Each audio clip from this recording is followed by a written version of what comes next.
Bom dia e vamos de Bíblia todo dia. Hoje é dia 1º de outubro e esse mês é o mês do meu aniversário. E todos os dias eu quero compartilhar o nosso devocional. Hoje nós vamos ler Efésios capítulo 6, versículo 10, que fala da armadura de Deus. Então, a gente vai fazer uma leitura e logo em seguida a gente vai fazer um devocional em grupo para fazermos as devidas aplicações daquilo que o texto pode e deve acrescentar na nossa vida para hoje. Então, fica comigo que vai ser muito edificante. Vamos começar. Outubro, dia 1º. Efésios capítulo 6, verso 10. A armadura de Deus. Finalmente, fortalecei-vos no Senhor e na força do seu poder. Revesti-vos de toda a armadura de Deus, para poderdes permanecer firmes contra as ciladas do diabo.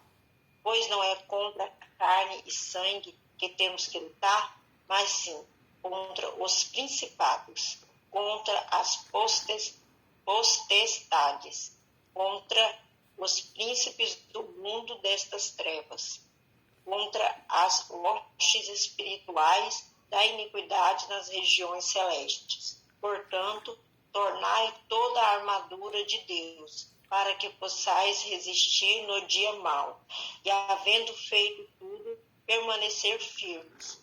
Estai, pois, firmes, tendo cingido os vossos lombos com a verdade, e vestida a couraça da justiça, e calçados os pés,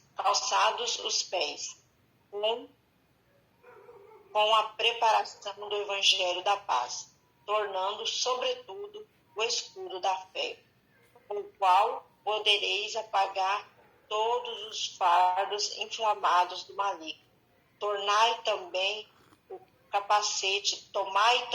capacete da salvação e a espada do Espírito, que é a palavra de Deus, com toda a oração e súplica, orando em todo o tempo no Espírito, e para os mesmos fins, vigiando com toda a perseverança e súplica por todos os santos, e por mim, para que seja dada a palavra, no abrir da minha boca, para com intrepidez fazer conhecido o mistério do Evangelho, pelo qual sou embaixador em cadeias, para que nele eu tenha coragem para falar como devo falar. Tíquico, suportador dessa epístola, saudações finais. Oro, para que vós também possais saber como estou e o que estou fazendo. Tíquico, irmão amado e fiel, ministro no Senhor, vos informará de tudo, o qual os envio para este momento, para este mesmo fim, para que saibais o nosso estado, e ele vos conforte o coração. Paz seja com os irmãos, e amor com fé, da parte de Deus, Pai, e do Senhor Jesus Cristo. A graça seja com todos os que amam os que amam a nosso Senhor Jesus Cristo, amor incontínuo. Amém. Isso aí. Despedida, né? Terminamos hoje Efésios. Já Paulo aqui num clima de despedida, né? De saudação.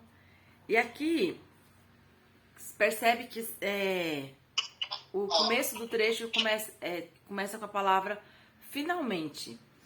A gente pode imaginar aqui a ideia de Paulo no seguinte aspecto. Olha, eu já expliquei para vocês como que vocês devem proceder diante do pecado. Já expliquei para vocês que não há gentil, que vocês não podem mais ser como os gentios, né, que estão aí do lado de vocês. Vocês agora são salvos, vocês são cristãos e não há mais, né, essa possibilidade de vocês viver como eles, né? Já falei sobre como que é o proceder da família cristã, que foi o que a gente leu ontem. Qual é o papel da mulher, o papel do homem, para que essa família seja saudável. É como se Paulo estivesse falando assim, olha, eu já tentei falar um pouco de tudo que eu tô recebendo, porque geralmente essas recomendações em cartas por parte de Paulo, geralmente elas eram para tratar assuntos que ele ficava sabendo que estava acontecendo. Então ele tentava tratar por carta para que quando ele fosse o problema já tivesse resolvido, né? Então ele falou, olha, eu já tentei tratar sobre tudo, já tentei explicar sobre tudo. E aí ele começa esse trecho. Finalmente, irmãos, tipo assim, olha, agora, né, depois de tudo que eu já falei, ele fala assim, fortalecei-vos no Senhor. Ou seja, como que vocês vão conseguir fazer tudo que eu tenho dito? Como que vocês vão conseguir exercer, viver tudo que eu tenho dito aqui? Se vocês buscarem forças no Senhor.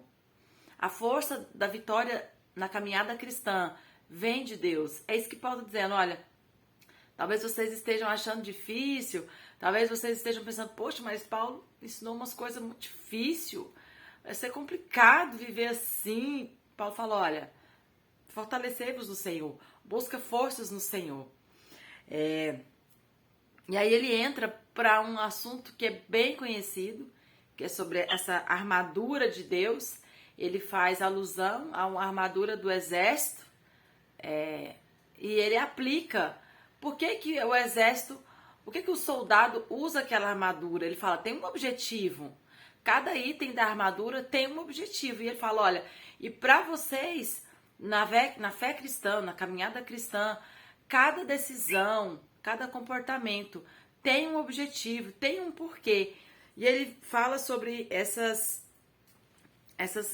características. Oi, irmão João, quer falar alguma coisa? Desculpa, Daiane, meu microfone está aberto, estou chamando esses cachorros todos aqui, me perdoa. Não, tranquilo. É que você só falou ei, eu pensei que você queria falar alguma coisa. Então, irmãos, ele vai agora enumerar, e eu tenho certeza que vocês já ouviram pelo menos 300 pregações sobre essa armadura de Deus. Então, é coisa simples. O que eu acho interessante comentar, deixa eu achar aqui para me comentar com vocês. Tá. Antes dele explicar aqui, né, os tópicos da armadura, eu quero fazer menção aqui do versículo 12. Mais uma vez, é importante nós nos atentarmos para a realidade do mundo espiritual. Aquela vez que nós lemos, né, sobre as potestades, sobre os poderes, os domínios e tal, sobre essa possível hierarquia de anjos e demônios, a gente não pode ser extremista. De um lado, né, ver só anjo e demônio o tempo todo, e como muitos até fazem, exclui a responsabilidade humana de muitas ações, de muitos comportamentos, né? Isso, por um lado, não tá certo, né? Mas, por outro lado, a gente às vezes ignora completamente esse mundo espiritual. Ele existe, ele é real. Anjos e demônios, influência do bem, influência do mal, tudo isso, irmãos, existe. Nós que somos cristãos, temos que estar atentos a essa realidade. E eu percebo que tem muitos cristãos que vivem como se isso fosse coisa de filme, né? Como se a influência de um demônio na vida de uma pessoa fosse coisa de filme. Não, isso não existe, não. Isso é uma fatalidade, isso é uma coisa que aconteceu porque ia acontecer e tal. Então, assim, eu acredito e a Bíblia nos dá base para isso. Então, olha aqui a visão de Paulo no versículo 12. Paulo fala: pois, irmãos, não é contra carne e sangue que nós temos que lutar. Isso é muito claro. Você não luta contra homens apenas, mas contra os principados. Lembra que a gente falou sobre o principado, que ele é príncipe de uma região? Está falando disso. As potestades são seres poderosos, são entidades malignas poderosas. Contra os príncipes do mundo, ou seja, os demônios que governam esse mundo, eles oferecem resistência à nossa vida cristã.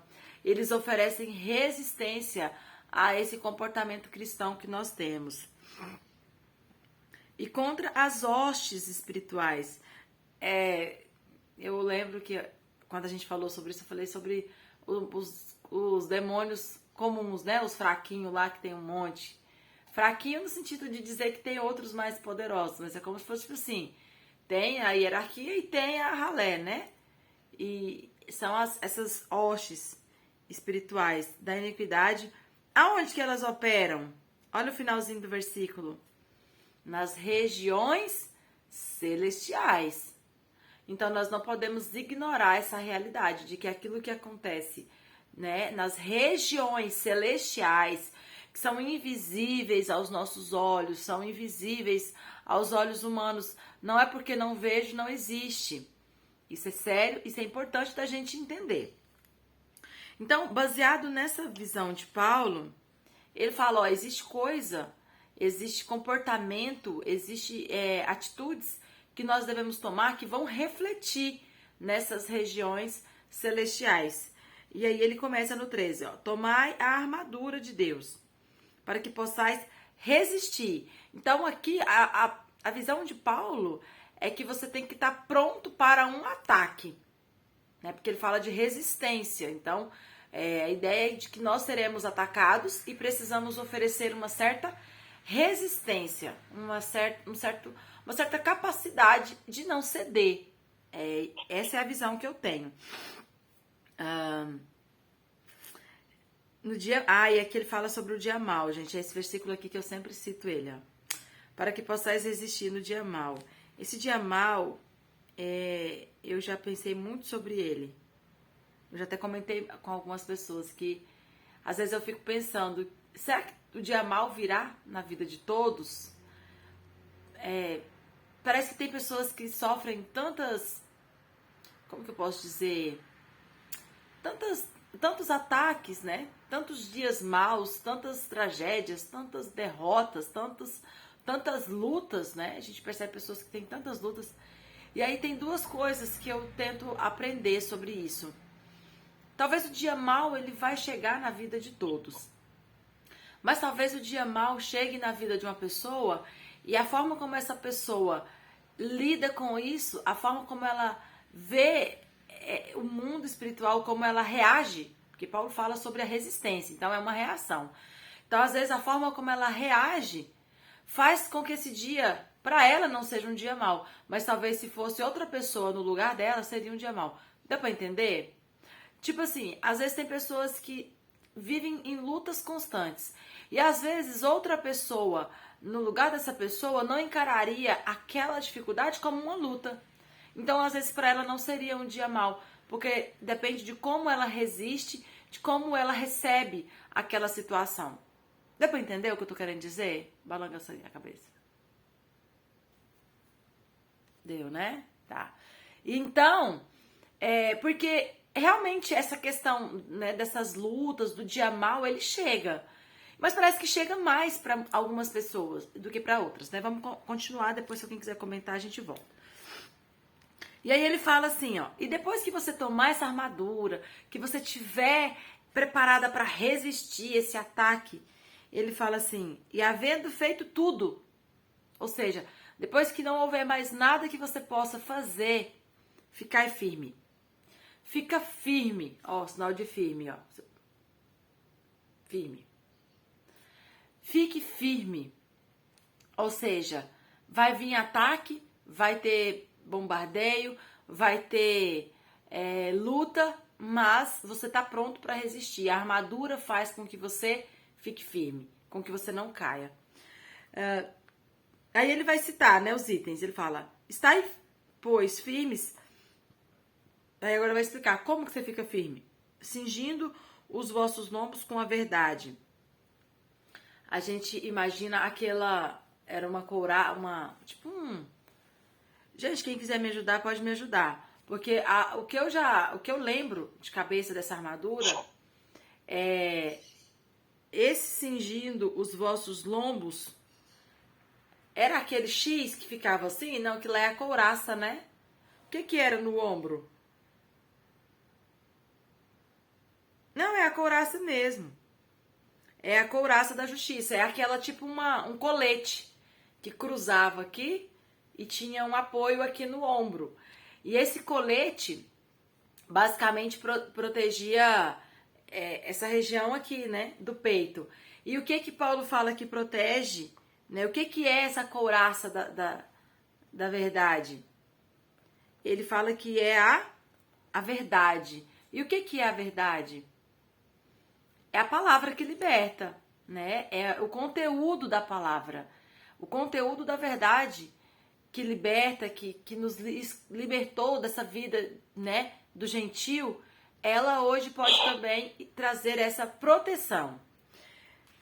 O outro que ele fala é sobre os pés. Ele fala, calçados os pés com a preparação do evangelho. A ideia aqui é de uma forte sandália, né? Eram umas sandalhonas com a parte de baixo bem resistente. E por que no pé? A gente, ao longo da Bíblia, tem essa ideia, né, de que a pregação do evangelho está ligada com o caminhar, com o ir, né?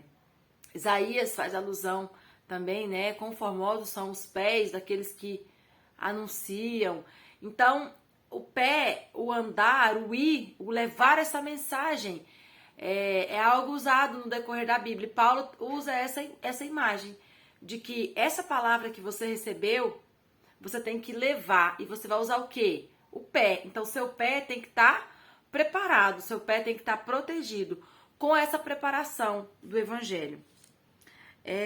O outro, qual que é? O escudo. O escudo, gente, é para apagar os dardos inflamados do maligno. O escudo, ele fala que é a fé, né? A fé, você protege contra os dardos, né? As setas malignas, as mentiras, às vezes a incredulidade, a frieza, a dureza de coração. Tudo isso que vem para abalar a nossa fé. Tudo que vem para abalar a nossa fé, nós precisamos usar um certo escudo. E sabe o que eu acho interessante? Quando ele compara o escudo com a espada. Que ele vai falar aqui, ó. Ele vai falar depois do capacete, né? No 17. Tomai também o capacete da salvação. Por quê? Para você proteger a sua mente, né? O capacete, ele protege a cabeça. Então, você precisa ter fé, né? Você precisa crer naquilo para que ninguém tire isso de você. Então, esse capacete meio que guarda, protege a sua fé. Porque a tentativa no mundo espiritual, a visão de Paulo é que no mundo espiritual, esses ataques virão para tirar de você a fé. E olha que interessante quando a gente pensa nesse aspecto. Um soldado, ele quer matar. Ele vai na cabeça, no coração, né, que são os pontos vitais. Ele quer matar logo, né, o seu oponente. Então, Paulo entende que no mundo espiritual, lembra que essa armadura é para o mundo espiritual. No mundo espiritual, o nosso oponente também vai atacar os nossos pontos vitais. Então, proteja a sua fé, proteja a sua cabeça, aquilo que você aprendeu. Não deixe que filosofias, não deixe que outro tipo de pensamento que choca com a palavra de Deus venha e ocupe lugar na sua mente. Por quê? Porque ela vai matar a palavra de Deus que está na sua mente. A gente também já tem falado bastante sobre isso, né? Sobre essas... a gente falou esses dias, né, sobre a busca pelo prazer absoluto que virou uma verdade na nossa sociedade moderna, e isso vai contra a palavra de Deus, e ainda assim a gente ouve isso e é pregado isso, né? Você precisa ser feliz acima de tudo, né? Qualquer coisa, se o seu emprego não tá fazendo você ser feliz, larga seu emprego. Se o seu esposo, se a sua esposa não tá fazendo você feliz, larga ela, mas você precisa, acima de tudo, ser feliz. Né? Não se prega mudança, não se prega conversão, não se prega renúncia, se prega felicidade e prazer. Se você tem só uma mulher e isso não te satisfaz, pode ter mais de uma, pode ter duas, pode ter três. Por quê? Você precisa ser feliz acima de tudo. Então, só dando um exemplo, que esses pensamentos a gente não pode deixar entrar na nossa cabeça. E como que a gente faz isso? Usando esse capacete que protege a nossa mente.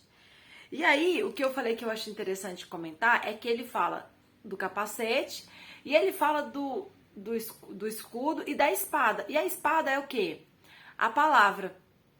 E a palavra você usa para atacar, para você lutar. E às vezes, irmãos, eu já percebi muito que às vezes nós queremos usar a fé para nos defender. Para nos defender não, para atacar. A fé não serve para você lutar. A fé não serve para você atacar. Sabe, às vezes a gente percebe pessoas discutindo algumas coisas que o ponto é fé. E aí não vai rolar, não dá certo. A fé é o escudo. A fé é para você se proteger. O escudo não consegue proteger o outro. Não consegue também atacar. A palavra é que ataca. Por quê? Porque é a palavra que tem poder para libertar, né? E vai falar em outra referência que ela é mais poderosa do que uma faca que corta, porque a palavra tem esse poder. Então, todas as vezes que nós estivermos em uma luta, que nós entendermos que essa luta tem um reflexo nas regiões celestiais, que muitas delas, a maioria tem, é importante nós entendermos que a arma que temos que usar é a palavra. Não é a fé. Ah, mas eu creio que tal, que você crê é para você. É para te proteger. Guarda ela, é o seu escudo. Para você estar protegido. Mas para atacar é a espada. É a espada que faz com que o outro seja golpeado, né? Usando essa linguagem. E aí, no final, depois que ele fala da espada, né, no 17, no 18, ele fala, e como que você luta? Como que você usa o capacete, a sandália, a couraça, o escudo, a espada? Como que você usa? Com toda a oração e súplica, orando em todo tempo. E aí é que ele fala uma expressão interessante, que é no Espírito. A gente, às vezes, ignora uma vida de oração no Espírito. Como que eu entendo isso aqui? É você estar ligado em Deus. Em momentos que, às vezes, você não está ali, literalmente, de joelho, dobrado, orando. Essa oração é bíblica também. É o seu momento de comunhão, é o seu momento de levar a Deus, é o seu momento de entrar pro quarto, fechar a porta, né? E orar ao teu Pai, levar a Ele, né, a sua alma. Mas esse momento aqui é aquele momento que você está ali e você percebe uma necessidade no mundo espiritual e você ora no Espírito. Nós precisamos muito exercitar isso, né, de estar sempre com a sua mente ligada. O problema é que, na maioria das vezes, nós não temos um nível de comunhão tão elevado para viver nessa vida de oração no Espírito. A gente ora só em um momento muito formal, né? E, infelizmente, a maioria quando eu falo assim, de números, tá, pessoal? De pessoas que já são cristãos, como a gente, que já caminham um certo tempo com a palavra, a gente vai mudando esse comportamento. Mas, se você pegar em números de cristãos, a grande maioria tem um hábito de orar apenas na igreja, aquela oração. Ora em casa quando vai dormir, mas é aquela oração que já está escrita, né? A pessoa pode escrever ali, colocar na cabeceira da cama e Deus, ó, tá aqui.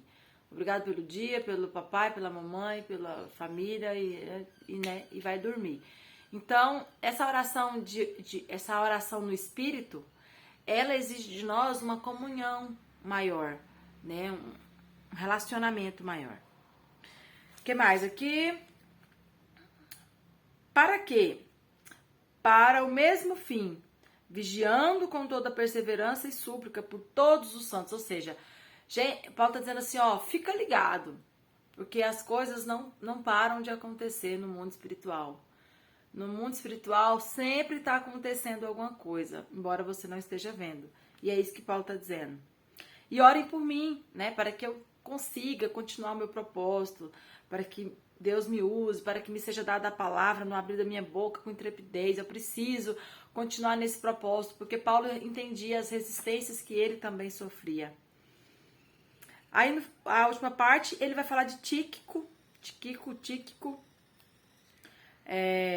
Ele vai falar que está mandando esse irmão para que ele possa dar as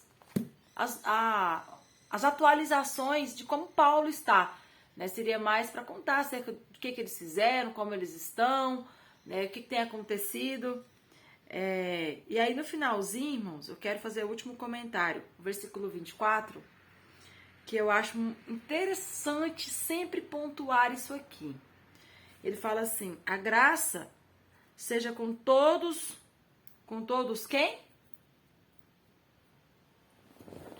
Com todos os que amam. Que amam o nosso Senhor Jesus Cristo com amor incorruptível. Aqui a gente poderia falar, né, desse amor incorruptível. Será que nós temos esse amor incorruptível? Será que o meu amor por Jesus é um amor corruptível ou incorruptível? É um amor que depende da situação, ele acaba? Porque ser corruptível é isso, é algo que acaba, que se destrói, né? Uma comida é algo corruptível, ela estraga, ela apodrece, ela azeda, ela dá bactérias, ela dá fungos, ela é corruptível. Por isso que a Bíblia vai falar sobre o tesouro, né? Que a gente tem que ajuntar tesouro aonde a traça e a ferrugem não destrói. Por quê? Porque é algo incorruptível. E aí a gente poderia falar desse amor. Qual é o amor que eu tenho por Jesus? Dependendo desse amor com que eu o amo, eu sou o quê? Amada, sou protegida. A gente poderia levar nessa linha. Mas aqui, o que eu quero pontuar para encerrar minha fala é que Paulo tem consciência de que essa graça, tudo que ele está dizendo assim, olha, tudo que eu expliquei para vocês ao longo dessa carta, essa graça de Deus, esse favor de Deus, ela será com todos, mas com todos os que amam a Jesus. Amados, sempre vai existir um grupo que ama a Jesus, mas sempre vão existir pessoas que não amam a Jesus. E embora nós vivamos em uma sociedade que afirma amar a Jesus, embora nós vivamos em uma sociedade que afirme, eu amo Jesus, mas a Bíblia diz, aquele que me ama, guarda as minhas palavras. Nisso, Jesus vê o nosso amor por ele. Então, sempre vai existir pessoas que, embora professem esse amor a Jesus, não estão dispostas a amá-lo, guardando a sua palavra, como Jesus mesmo nos ensinou. Ok? O que vocês acham? Bom, então é isso. Terminamos nosso devocional. Deus abençoe vocês. Beijo. Até amanhã.